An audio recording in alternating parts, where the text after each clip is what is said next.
Instant, mais avant, je voudrais l'avis de Jean-Pierre Nérac. Donc, pour vous, vidéo, film? Au risque de déplaire à M. Ray Santilli, je suis désolé, mais il n'y a pas un expert au monde qui peut dire, à partir de l'élément dont on a disposé, c'est-à-dire d'une cassette vidéo, il n'y a pas un expert qui peut dire que c'est un film à l'origine. Ouais. Ça peut être n'importe quoi. Ça peut être un film, comme ça peut être une gigantesque supercherie vidéo. On sait faire des trucages beaucoup plus compliqués que ce qu'on a vu là. Donc, je répète moi aussi, mais je crois que vos confrères anglais sont du même avis, faute d'avoir le document film. Et ce qui est étonnant, c'est que M. Santilli ne veuille pas, au moins, qu'on nous laisse examiner ce document. On ne lui demande pas des fragments, on comprend bien qu'il ne veuille pas couper le film. Oui. Mais au moins regarder le. Et là, on lui posera cette question tout à l'heure. Tout de suite, je voudrais accueillir donc un homme qui va venir me rejoindre maintenant et qui s'appelle Bob Shell, qui est de l'autre côté donc de cet œil. Et Bob Shell est expert photographique mondialement connu. Il a écrit de très nombreux ouvrages sur les pellicules photographiques. Et vous avez, je crois, en main, bonsoir.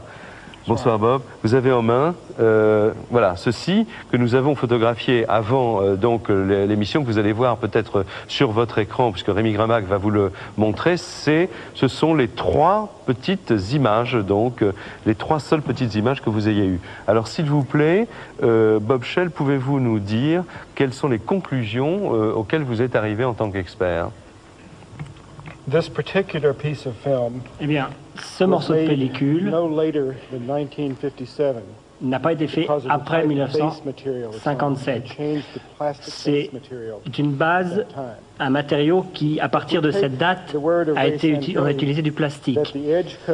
Donc, le codage montre un carré et un triangle. Donc le film à ce moment-là ne pourrait, si on avait un tel codage, le film n'aurait pu être fait qu'en 47. Mais je n'ai pas ce codage-là, donc je ne sais pas. Mais, donc curieusement, vous avez très peu d'images, mais vous n'avez pas le codage qui vous permet d'être sûr à 100%. Non, avec ces trois images, je ne peux pas vous donner une réponse à 100%. Il faudrait une bande de pellicule plus longue pour avoir le codage. Et est-ce que vous êtes certain que ces trois images font bien partie du film que nous avons vu, en tout cas qui est reporté sur vidéo? Ces trois images apparaissent au début de la vidéo, avant la véritable autopsie, avant que la caméra se relève pour présenter la créature. On voit ces trois images. Mais là, évidemment, on ne peut pas vérifier, simplement en regardant la vidéo, s'il s'agit bien d'un film continu d'une seule et même pellicule. Donc vous êtes, comme tout le monde, vous êtes également preneur auprès de Ray Santilli de tout morceau de pellicule supplémentaire. Monsieur Santilli, voilà, il est là. Qu'est-ce que vous pouvez répondre également à Bob Shell? En fait, la réponse est la même qu'à la question de John Purdy. Mais pour revenir à ce qui a été dit par le caméraman militaire, il avait dit qu'il aurait filmé d'une autre façon. Il ne faut pas oublier que le caméraman portait les mêmes habits ou le même type d'habits que les chirurgiens. Donc ses mouvements étaient quand même restreints. Mais en ce qui concerne la pellicule, j'ai donné tout ce que je peux pour l'instant. Très bien. Alors, je vous propose d'aller vous asseoir avec vos confrères du cinéma français qui vont être très intéressés, allez-y, qui vont être très intéressés à découvrir ce film ici, voilà, par ici. Alors, je voudrais maintenant m'adresser à nouveau à Ray Santilli. Pouvez-vous me rappeler, Ray, rapidement, dans quelles conditions vous avez acquis le film que nous voyons? Je crois que c'était au cours d'un voyage aux États-Unis. Exact. Il y a à peu près 3 ans, c'était en 92, je suis allé au Cleveland, dans le Ohio. Apparemment, il y avait la possibilité d'acquérir des images d'ensemble musical. Je suis allé avec un directeur de Polygram pour rencontré un disc jockey qui travaillait dans cette région et il nous avait dit qu'il pouvait éventuellement nous vendre des images d'Elvis Presley.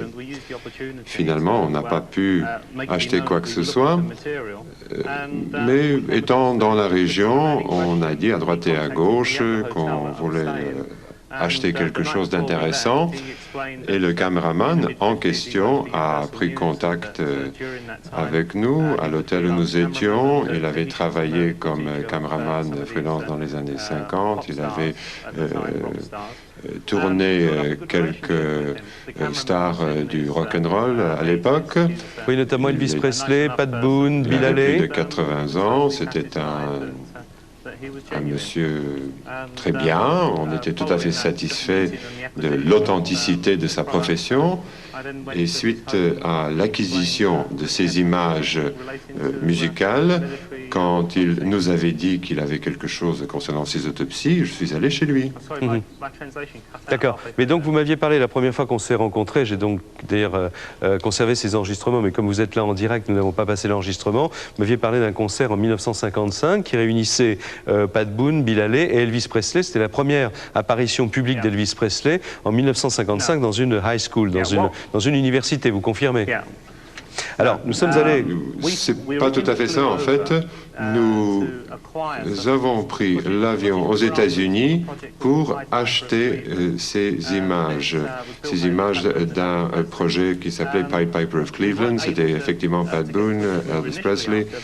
On n'a pas pu acheter ces images, mais étant sur place, nous avons rencontré un caméraman qui avait tourné des images d'Elvis Presley et en fait cela on l'avait acheté pour faire un documentaire. Et c'est le même caméraman qui nous a vendu les images de Roswell. Très bien. Alors, je vais être obligé de vous contredire légèrement parce que nous sommes allés aux États-Unis, nous avons rencontré le disc jockey auquel vous faites allusion, qui s'appelle Bill Randle. Il est avocat aussi et ancien disc jockey. Oui, tout à fait. Animateur de radio, c'est bien lui, voilà. Et il a coproduit ce film auquel vous venez de faire allusion avec Universal Pictures.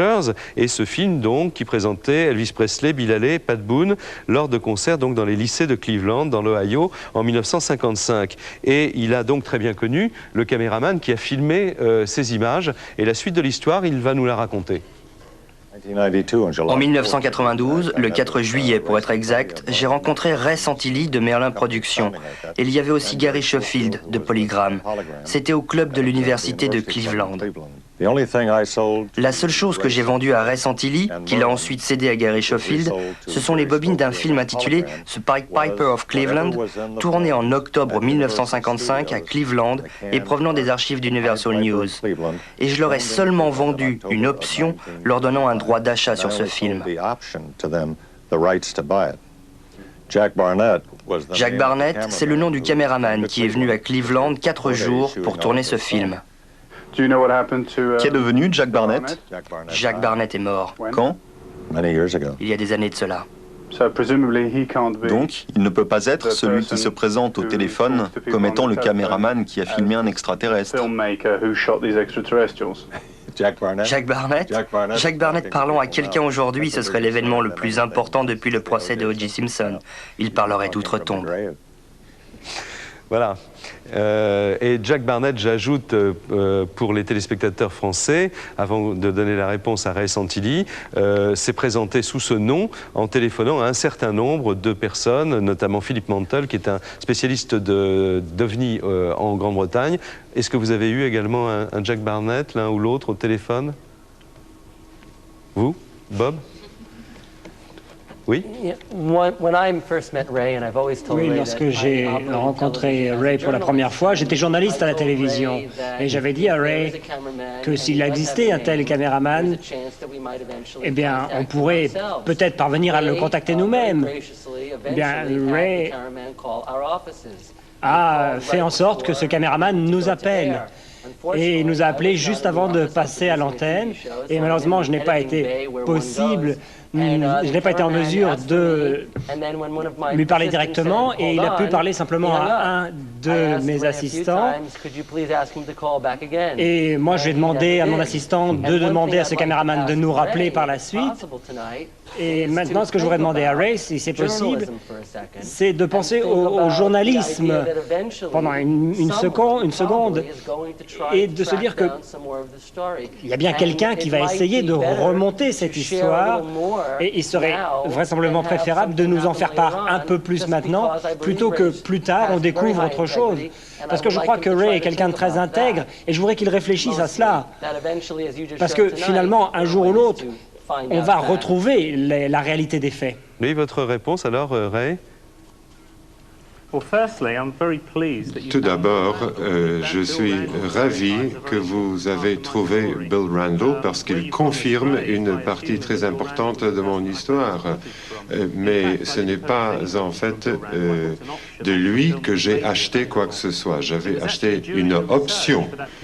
Et c'est en cherchant ce morceau de pellicule qui concernait Universal, effectivement, que nous avions rencontré le caméraman qui nous avait contactés.